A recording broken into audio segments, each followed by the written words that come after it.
नमस्कार बंधुओं, उत्कर्ष परिवार में आप सभी का बहुत बहुत स्वागत अभिनंदन है। मैं सहदेव चौधरी आप सभी को नमस्कार करता हूं। प्यारे भाई बहनों, प्यारे विद्यार्थियों, प्यारे बंधुओं, कैसे हैं? ठीक होंगे, सुरक्षित होंगे। कोरोना का प्रकोप फिर दोबारा से एक बार बढ़ने लग गया है, इसलिए घर पर रहें, सुरक्षित रहें, अपना ध्यान रखें, अपनों का भी ध्यान रखें। विशेष ध्यान रखो कि सबसे पहले हमारी जो काया है ये सुरक्षित होनी चाहिए। तो कहते हैं ना, पहला सुख निरोगी काया।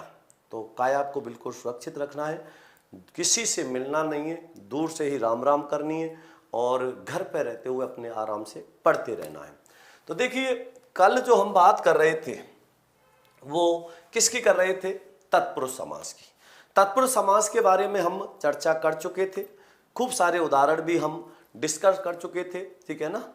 हाँ, चीमू सारण जी, शनिवार की क्लास होती है क्या? शनिवार को क्लास नहीं होती, ध्यान रखना है इसका, ठीक है ना। शनिवार को, इस शनिवार को क्लास नहीं होगी, विशेष ध्यान रखना है इसका, ठीक है ना।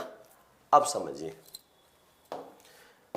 अगला कौन सा है। सबसे पहले पढ़ा था हमने अव्ययी भाव समास, उसके बाद में द्विगु समास, उसके बाद में पढ़ा था कर्मधारय, चौथा तत्पुरुष और पांचवा समास होगा हमारा द्वंद्व समास। आज कोशिश करते हैं कि समास पूरे हो जाए। द्वंद्व समास, देखो द्वंद्व समास की विशेषता क्या होती है, क्या होता है द्वंद्व समास, ध्यान रखना इसका, बहुत ही महत्वपूर्ण और जरूरी बातें करेंगे। द्वंद्व समास का मतलब ऐसा नहीं कि एक ही पद प्रधान हो, दोनों पद प्रधान होते हैं। द्वंद्व समास के दोनों पदों की प्रधानता होती है। जितनी प्रधानता पहले की होती है, ठीक है ना, उतनी प्रधानता दूसरे पद की होती है। तो द्वंद्व समास का कौन सा पद प्रधान होता है? दोनों पद प्रधान। इसके दोनों पद क्या होते हैं? प्रधान होते हैं। तो सबसे पहली तो बात यह है कि इसके दोनों पद प्रधान होते हैं। अब इस द्वंद्व समास को भी हम तीन भागों में बांट के पढ़ लेते हैं। द्वंद्व समास को कितने भागों में बांट लेते हैं? तीन भागों में। एक होता है इतरेतर द्वंद्व, इतरेतर द्वंद्व, दूसरा होता है समाहार द्वंद्व और तीसरा होता है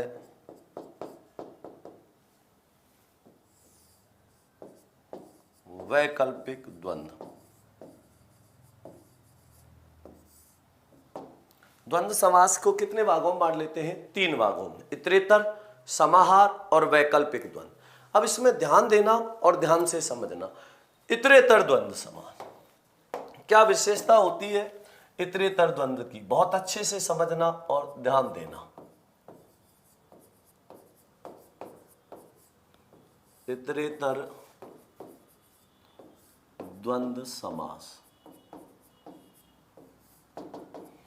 इतरेतर द्वंद्व समास में किसके अर्थ का बोध होता है? इंदिरा जी, उपसर्ग संधि समास के बाद आता है, तो समास के बाद में ही उपसर्ग पढ़ाएंगे, ठीक है ना, ध्यान दो इसमें। इतरेतर द्वंद्व समास, संतोषपुरी जी शांति से और अच्छे से पढ़ लो, दोस्ती, ठीक है ना, घर पे रह के ही कर लेना। कोरोना चल रहा है, देखो सोनू चौधरी ने कह दिया, संतोष कोरोना चल रहा है, घर रह, बाद में करना दोस्ती। बिल्कुल सही बात है, दोस्ती वोस्ती होती रहेगी, पहले कोरोना से बचा लो अपने आप को, ठीक है। इतरेतर द्वंद्व समास, इतरेतर द्वंद्व समास में क्या आता है? और आता है। इसमें किसके अर्थ का बोध होता है? और के अर्थ का बोध होता है। यह भी आपको विशेष ध्यान रखना है। और के अर्थ का बोध होता है, कैसे होगा? जैसे मैंने यहां लिखा,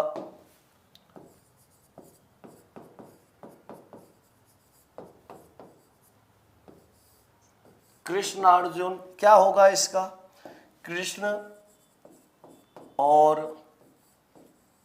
अर्जुन, कृष्ण और अर्जुन। तो जितनी पहला पद की प्रधानता है उतनी प्रधानता दूसरे पद की होती है। हाँ, पीडीएफ कहाँ मिलेगी? पीडीएफ आपको टेलीग्राम पर मिलेगी, ठीक है ना, बिल्कुल। कृष्ण अर्जुन, राधे श्याम। अब राधे श्याम का जब समास विग्रह करेंगे तो क्या हो जाएगा? राधा और श्याम हो जाएगा। राधे श्याम का क्या हो जाएगा? राधा और श्याम हो जाएगा। सीताराम, जब सीताराम का समास विग्रह करेंगे तो क्या होगा?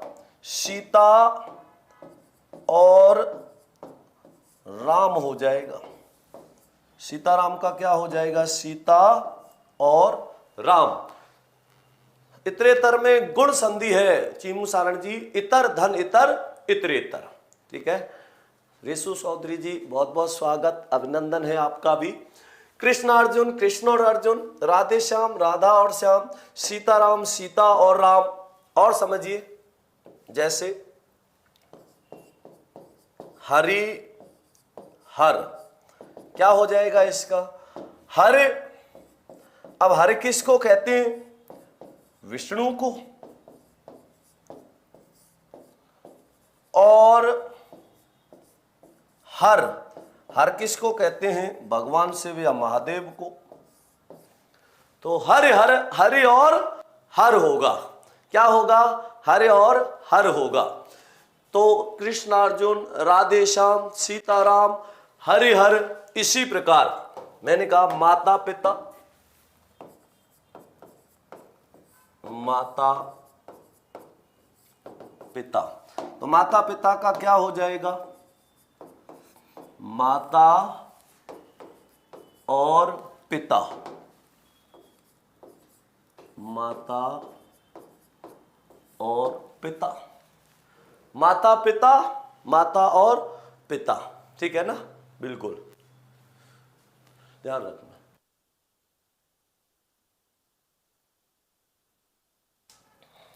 तो इसमें किसके अर्थ का बोध हो रहा है? और के अर्थ का। विषय ध्यान रखना, ध्यान बहुत महत्वपूर्ण और उपयोगी है ये। तो कृष्ण अर्जुन, राधे श्याम, सीताराम, इसी प्रकार और लिख देते हैं हम लव कुश। अब लव कुश का क्या हो जाएगा? लव और कुश,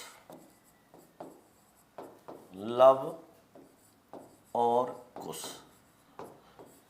तो इनमें कौन सा समास है? इतरेतर द्वंद्व। अब इसके अलावा बहुत अच्छे से समझना, यदि 1 से लेकर 10 और 10 से भाज्य संख्याओं को छोड़कर तथा उन उपसर्ग वाली संख्याओं को छोड़कर कोई भी संख्या आएगी, 2 पद होने आवश्यक है समास में, तो वहां कौन सा समास होगा?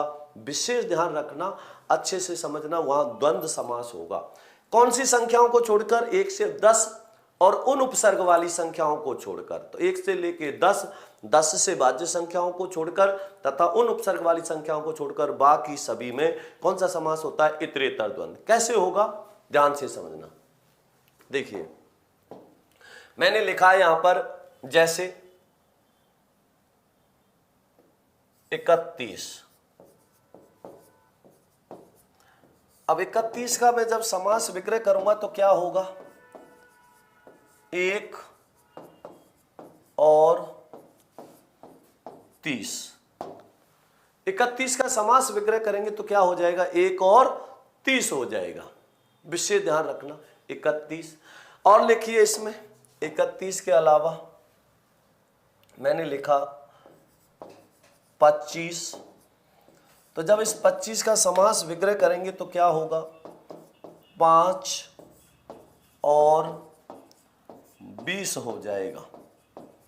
5 और 20 क्या हो गया? 25 हो गया। इसी प्रकार और समझिए, मैंने लिखा यहां 68। अब 68 का जब समास विग्रह करेंगे तो क्या हो जाएगा? 68।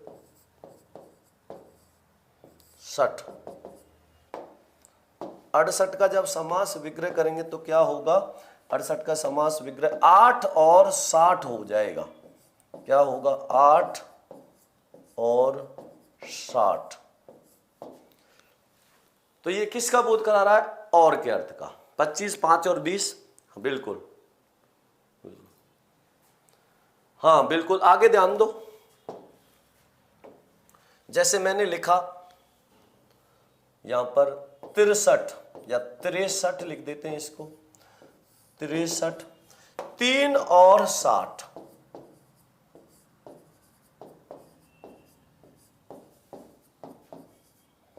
3 और 60 क्या होगा, 63 हो जाएगा। ध्यान रखना, अच्छे से समझ लेना। तो ये किसका बोध करा रहे हैं, 1 से लेके 10 और 10 से भाज्य तथा उन उपसर्ग वाली संख्याओं को छोड़कर, ठीक है ना, ये ध्यान रखना है। बिल्कुल फरजाना खान जी, बहुत इंपॉर्टेंट है। बिल्कुल प्रिया जी बताइए क्या है आपका क्वेश्चन। तो यहां तक समझ आ गया, किसी प्रकार की कोई कंफ्यूजन नहीं रही होगी। तो ये हो गया इतरेतर द्वंद्व।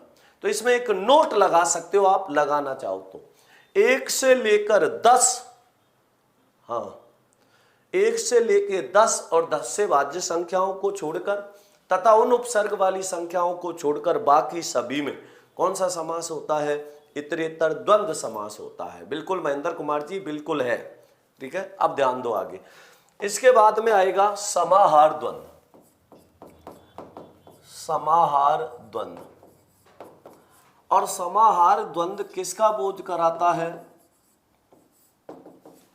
आदि के अर्थ का, आदि या इत्यादि के अर्थ का, आदि या इत्यादि के अर्थ का। तो समाहार द्वंद्व आदि और इत्यादि के अर्थ का बोध कराता है।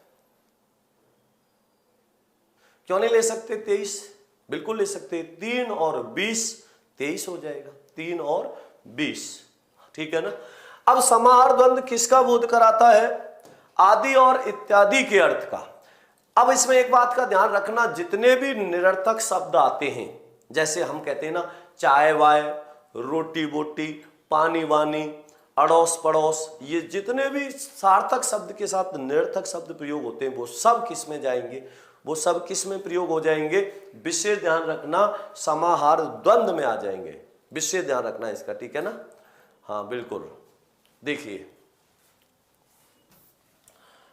यहां ध्यान देना, मैं लिख रहा हूं जिसको बहुत ध्यान से और अच्छे से समझना है। देखिए मैंने यहां पर लिखा समाहार द्वंद्व में, जैसे कुर्ता टोपी, क्या हो जाएगा इसका, कुर्ता, बात का, हाँ। अब देखो इसकी दूसरी विशेषता क्या है, समाहार द्वंद्व अब 2 पदों के साथ साथ अन्य संज्ञाओं का भी बोध कराता है। समझ में आ रहा है ना, अपने साथ साथ और भी संज्ञाओं का बोध कराता है। यह भी आपको विशेष ध्यान रखना, यह भी अच्छा पता। व्हाट्सएप स्टेटस कामता प्रसाद गुरु, ठीक है ना, कामता प्रसाद गुरु जी को कहते हैं, हाँ बिल्कुल। देखिए इसमें तो कुर्ता टोपी आदि हो जाएगा, ठीक है ना, ये भी आपको विशेष ध्यान रखना है, ठीक है। आगे देखो हम लिख देते हैं धोती कमीज। अब धोती कमीज का क्या हो जाएगा, धोती कमीज आदि। अब निरर्थक शब्दों में जैसे मैंने यहां लिखा चाय वाय, अब चाय तो है लेकिन ये वाय कोई शब्द है क्या, निरर्थक है, ये भी ध्यान रखना। चाय वाय, चाय तो शब्द है लेकिन वाय निरर्थक है। एक सार्थक शब्द के साथ जब कोई निरर्थक शब्द आ रहा है तो वो समाहार द्वंद्व में जाता है, और वहां पर सार्थक शब्द के साथ क्या जोड़ देते हैं, आदि, चाय आदि। हम लिखते हैं कई बार जैसे रोटी बोटी, अब रोटी बोटी का क्या हो जाएगा, रोटी आदि, रोटी आदि। अड़ोस पड़ोस,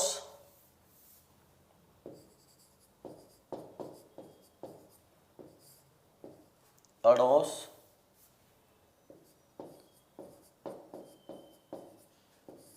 पड़ोस, या अड़ोसी पड़ोसी भी लिख देते हैं, अड़ोसी पड़ोसी लिख सकते हो। हाँ बिल्कुल, अगल बगल इसी में आएगा। तो इसका क्या हो जाएगा, अड़ोसी कोई शब्द है क्या, शब्द क्या है, पड़ोसी आदि। तो इसके साथ में किसका प्रयोग करते हैं, सार्थक शब्द के साथ जब कोई निरर्थक शब्द आ जाए तो वो किस में आएगा, इसी में आएगा, ठीक है ना। बिल्कुल जैसे मैंने लिखा अगल बगल,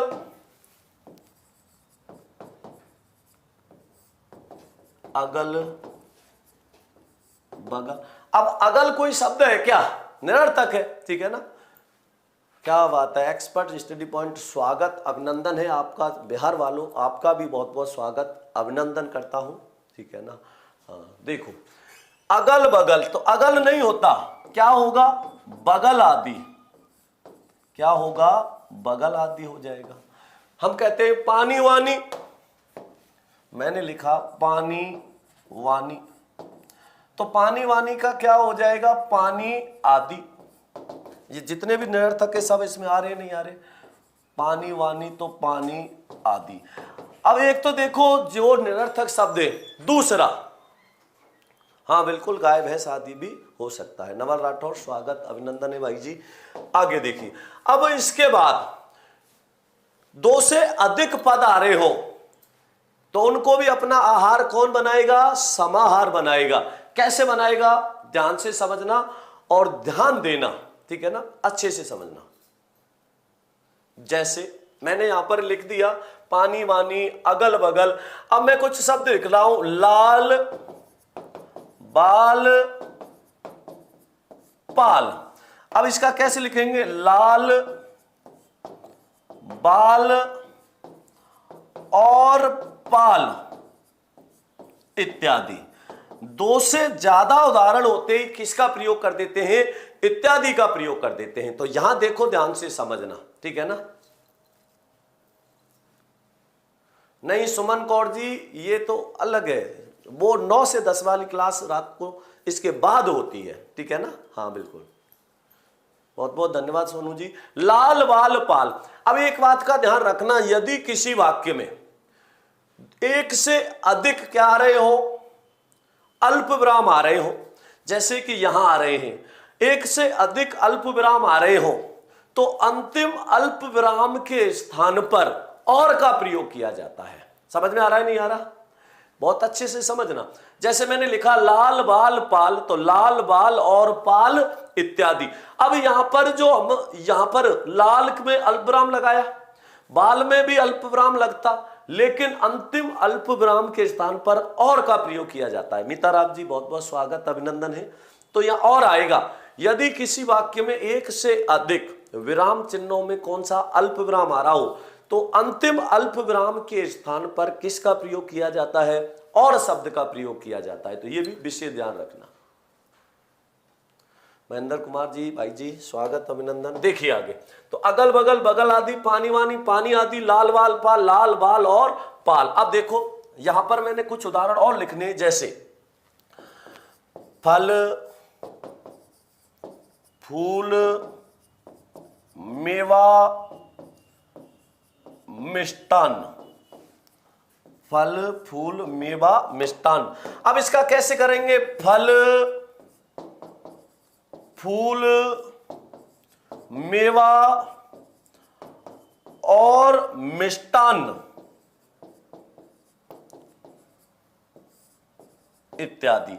अब देखो एक बहुत अच्छा प्रश्न बनता है यहां, किस समास में, ठीक है ना, ध्यान से समझ, किस समास में दो से अधिक पद प्रयोग किए जाते हैं। तो याद रखना समाहार द्वंद्व में, समाहार द्वंद्व में दो से अधिक पद प्रयोग किए जाते हैं, ठीक है ना, यह ध्यान रखना। आ गया समझ में। तो ये कौन सा हो गया, समाहार द्वंद्व।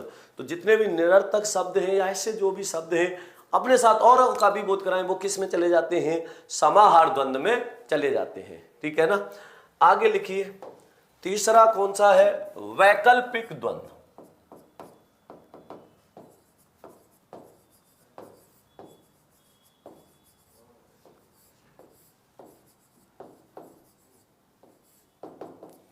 और वैकल्पिक द्वंद्व में क्या आता है, या अथवा का भी कर देते हैं, ठीक है ना, ध्यान रखना इसका, या अथवा दोनों प्रयोग हो जाते हैं। हाँ बिल्कुल दिनेश कुमावती, तन मन धन इसी में आ जाएगा, तन मन और धन इत्यादि इसी में आएगा। देखो वैकल्पिक द्वंद्व में आते हैं विकल्प वाले। विकल्प वाले मतलब, विकल्प वालों का मतलब होता है विलोम शब्द आते हैं। क्या प्रयोग होते हैं, विलोम शब्द प्रयोग होते हैं। तो जितने भी विलोम शब्द हैं वो सब किस में आते हैं, तो विशेष ध्यान रखना, विलोम शब्द वैकल्पिक द्वंद्व में आते हैं। जितने विलोम शब्द हैं उनका प्रयोग करेंगे, ठीक है ना। महेंद्र कुमार जी धन्यवाद भाई जी। आगे देखो, अब मैं यहां पर कुछ उदाहरण लिख रहा हूं वैकल्पिक द्वंद्व के, अच्छे से समझना, ठीक है ना। देखिए इसमें वैकल्पिक द्वंद्व में आएगा या अथवा भी प्रयोग कर देते हैं, या का भी प्रयोग हो जाता है, तो या भी लिख सकते हैं, लेकिन या के बाद में प्रयोग किसका होता है, अथवा का होता है, तो याद में रखना इसको। देखिए अब मैं यहां पर कुछ उदाहरण लिख रहा हूं, जैसे मैंने लिखा सुख दुख। अब ये दोनों विलोम शब्द है या नहीं है, तो विलोम शब्द है तो वैकल्पिक द्वंद्व हो जाएगा। तो इसमें क्या लिखेंगे, सुख या दुख, सुख या दुख, तो सुख या दुख इसी में आएगा, इसका भी आपको ध्यान रखना है। सुख दुख, सुख या दुख हो जाएगा। मैंने लिखा यहां लाभ हानि,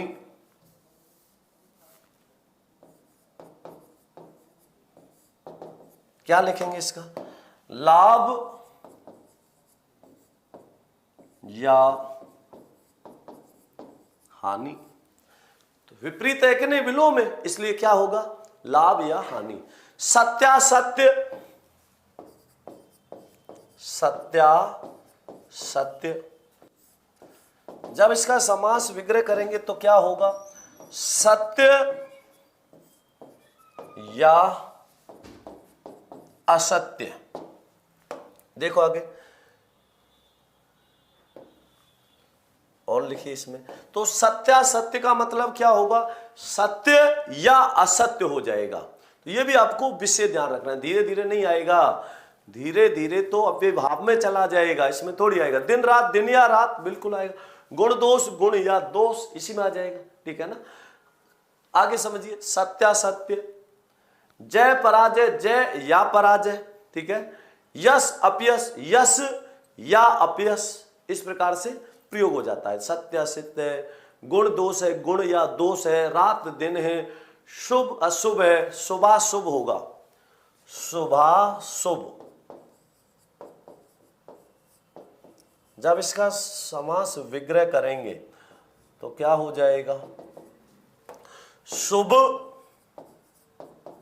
भाई जी इससे और कितना धीरे पढ़ाऊं, बहुत तो धीरे पढ़ा रहा हूं, इससे धीरे और क्या होता है बताइए, बहुत धीरे पढ़ा रहा हूं। हाँ बिल्कुल, तो ये भी आपको ध्यान रखना है। तो शुभाशुभ, शुभ या अशुभ हो जाएगा, बिल्कुल। चराचर, चर या अचर, सारे संसार में, चराचर में चर या अचर हो जाता है, ठीक है ना। चर या अचर मतलब जो विचरण कर रहे हैं वहां, और जहां विचरण नहीं कर रहे वहां, दोनों जगह चराचर, चर या अचर, इसमें कर देंगे इसका प्रयोग। चराचर मतलब होता है इस संपूर्ण चराचर में जहां चर विचरण कर रहे और विचरण नहीं करे। शुभाशुभ इसी में हो गया, शुभ या अशुभ हो जाएगा, बिल्कुल। रात दिन, रात या दिन हो जाएगा, बिल्कुल। चराचर तो चर या अचर, क्या हो जाएगा, चर या अचर। तो इस प्रकार से ध्यान रखना है। सर इतरेतर और वैकल्प में कैसे, दिनेश कुमावत जी बहुत आसान है। विलोम शब्द आ रहे होंगे वो किस में चले जाएंगे, वैकल्पिक में। विलोम नहीं है, जोड़ा आ रहा है तो वो किस में चला जाएगा, इतरेतर में। जैसे मैंने आपको बताया था, जैसे आपको बताया था कृष्ण अर्जुन, राधे श्याम, सीताराम, लव कुश, इस प्रकार से जोड़े आते हैं। तो ये इसमें अंतर ध्यान रखना है। तो यहां तक समझ आ गया। तो ये द्वंद्व समास के हमने तीनों भेद पढ़ लिए। अब बात करेंगे बहुब्रीहि समास की। बहुत ही महत्वपूर्ण और उपयोगी समास होता है बहुब्रीहि समास। तो देखो, बहुब्रीहि समास को पढ़ने से पहले हमें यह पता होना चाहिए कि इस बहुब्रीहि का अर्थ क्या होता है। दूसरी बात, बहुब्रीहि समास का कोई भी पद क्या नहीं होता, प्रधान नहीं होता, ठीक है ना, ध्यान रखना। बहुब्रीहि समास का कोई भी पद प्रधान नहीं होता, बल्कि अन्य पद की प्रधानता का बोध होता है। तो इसका कोई भी पद प्रधान नहीं होता, बल्कि अन्य पद की प्रधानता का क्या होता है, बोध होता है, अन्य पद प्रधान होता है। तो ये भी आपको ध्यान रखना है। क्या बात है, ममता सैनी जी कह रही हैं कि सर 15 मार्च को मेरी शादी है, थोड़ा फास्ट पढ़ाओ प्लीज। तो क्या हुआ ममता जी, सबसे पहले तो आपकी शादी की बहुत बहुत शुभकामनाएं आपके लिए। आप अच्छा भविष्य रहे आपका, आपका वैवाहिक जीवन अच्छा जाए, ऐसी मैं शुभकामना करता हूं। दूसरी बात, अगर आपका वैवाहिक जीवन शुरू हो रहा है 15 मार्च के बाद में, तो ऑनलाइन क्लास तो आप कहीं से भी ले सकते हो।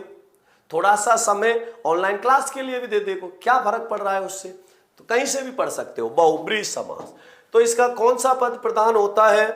अन्य पद प्रधान होता है, ठीक है ना। एक दंत में बहुब्रीहि होगा, ठीक है ना। देखो तो इसकी देखो विशेषता समझो, अच्छे से समझना, बहुत महत्वपूर्ण समास है। अब बहुब्रीहि शब्द का अर्थ क्या होता है? बहु धन व्रीहि। बहु का मतलब होता है बहुत, बहु का अर्थ क्या होता है? बहुत, ठीक है ना।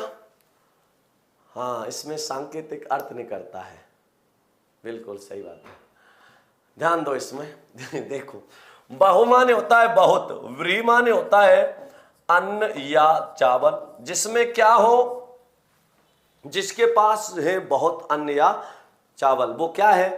अमृत धारा में प्रियंका जी अमृत की धारा होता है, संबंध होगा। तो देखो बहु माने होता है बहुत, व्रीहि माने होता है अन्न या चावल। तो बहुत है अन्न या चावल जिसके पास, अर्थात कौन होता है? किसान या सेठ होता है। या तो सबसे ज्यादा अन्न या चावल किसान पे होते हैं, ठीक है ना, और या फिर किस पे होता है? सेठ पे। तो सेठ या किसान दोनों हो जाएंगे, ये ध्यान रखना। तो बहुब्रीहि समास का कौन सा पद प्रधान होता है? दूसरा, ठीक है ना, समझना इसको।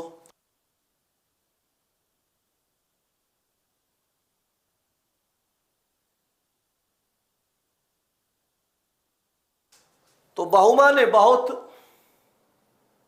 ये भी ध्यान रखना। बहु माने बहुत, व्रीहि माने अन्य चावल। तो बहुत है अन्न या चावल जिसके पास, अर्थात किसान या सेठ होता है। तो दोनों पद मिलके किसी तीसरे के अर्थ में रूढ़ हो गए, तो यहां कौन सा समास होगा? बहुब्रीहि। अब देखो समझना, बहुब्रीहि समास का अपना कोई भी उदाहरण नहीं होता, ये तो दूसरे के उदाहरणों को रूढ़ करके अपना बनाता है। तो ये भी आपको विशेष ध्यान रखना, ठीक है ना। अंतिम है, ध्यान से समझना। देखो यहां पर बात करेंगे, मैं थोड़ा सा लिख देता हूं, कुछ उदाहरण समझना, फिर इसके एक विशेष नोट लिखेंगे। मैंने यहां एक लिखा आशुतोष, गणेश जी के पहले पापा जी ले लेते हैं, आशुतोष। आशु माने होता है शीघ्र, आशु माने क्या होता है? शीघ्र। अब इस किससे मिलके बना है ये? आशु और तोष, दो पदों से, ठीक है ना।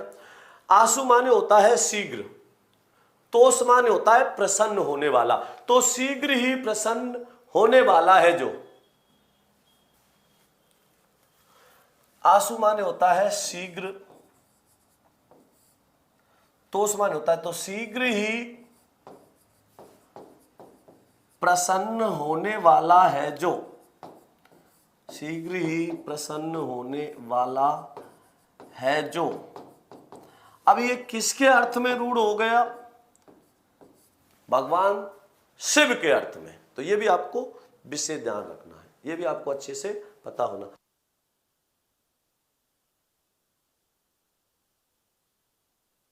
आशु माने शीघ्र, तोष माने प्रसन्न, शीघ्र ही प्रसन्न होने वाला है जो, अर्थात भगवान शिव। आशुतोष किसको कहते? भगवान शिव को कहते नहीं कहते? ध्यान से समझना, अच्छे से समझना, आगे समझिए इसमें। आशुतोष, तो दोनों पद मिलके तीसरे के अर्थ में रूढ़ हुए, इसलिए कौन सा समास है? बहुब्रीहि, ठीक है ना। आगे समझिए, और इसमें कुछ उदाहरण, जैसे मैंने लिखा यहां पर लंबोदर। तो लंबोदर का जब समास विग्रह करेंगे, तो लंबा है उदर जिसका, लंब धन उदर, तो लंबा है उदर जिसका, अर्थात ध्यान रखना देवासुर देव या असुर हो जाएगा, ठीक है ना। लंबा है उदर जिसका, लंबा है उदर जिसका, अर्थात ये किसके लिए रूढ़ हो जाएगा? अर्थात गणेश के लिए रूढ़ हो जाएगा। अर्थात किसके अर्थ में जाएगा ये? गणेश के में। लंबा है उदर जिसका, अर्थात गणेश जी के चला गया। ये भी ध्यान रखना, आगे से समझना। आगे लिख रहा हूं मैं, जैसे तो लंबोदर है, आशुतोष है, इसी प्रकार मैंने लिखा दामोदर। अब दामोदर भी दो पदों से मिलकर बना है, दाम और उदर से। तो दाम कहते हैं रस्सी को, उदर कहते हैं पेट। तो जिसकी मां ने अपने पुत्र का पेट किससे बांध दिया हो, रस्सी से बांध दिया हो, उसे क्या कहते हैं, दामोदर। जल का पिपासु, ठीक है ना। तो दाम माने होता है रस्सी, उदर माने पेट। तो जिसकी मां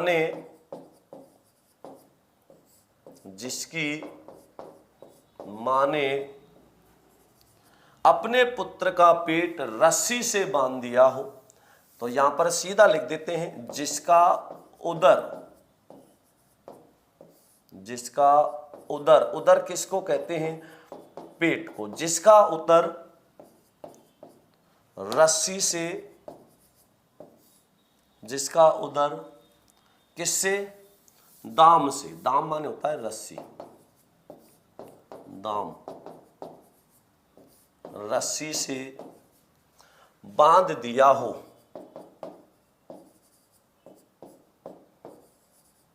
वो कौन होता है, दामोदर होता है। तो यह भी ध्यान रखना है। भगवान श्री कृष्ण को मां यशोदा ने उलूखल ओखली से बांध दिया था, जब वो बहुत ज्यादा किनको, गोपियों को परेशान कर रहा था, इस वजह से, ठीक है ना।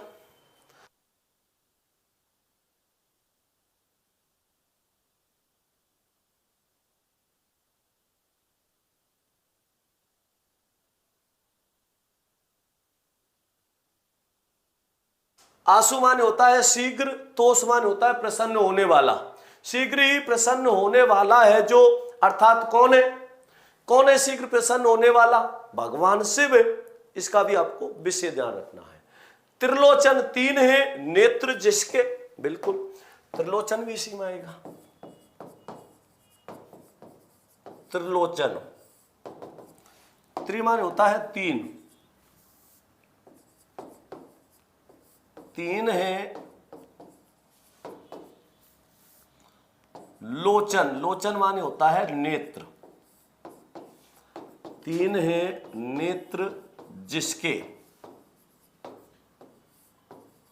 अर्थात किसको कहते हैं त्रिलोचन, भगवान शिव को। तो ये किसके लिए रूढ़ हो गया, भगवान शिव के लिए रूढ़ हो गया। इसी प्रकार और समझना, ध्यान देना इसमें, मैं कुछ और उदाहरण भी लिख रहा हूं। जैसे मैंने यहां पर लिख दिया ऋषिकेश। अब ऋषिकेश का जब हम समास विग्रह करेंगे तो क्या होगा, ऋषिक धन ईश।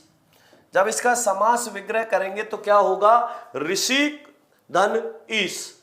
अब ऋषिक कहते हैं इंद्रियां, तो ऋषिक, और ऋषिक का मतलब क्या होता है, इंद्रियां।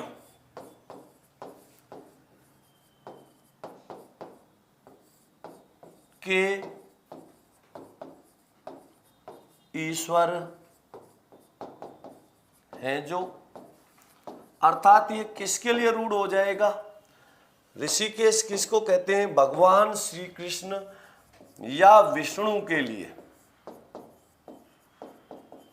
भगवान श्री कृष्ण या विष्णु के लिए। तो ऋषिक माने होता है इंद्रियां, ईश माने होता है ईश्वर, इंद्रियों का ईश्वर है जो, अर्थात कौन है, भगवान श्री कृष्ण। दोनों पद मिलके तीसरे के अर्थ में रूढ़ हुए नहीं हुए। इसी प्रकार एक बहुत अच्छा उदाहरण है गुडाकेश।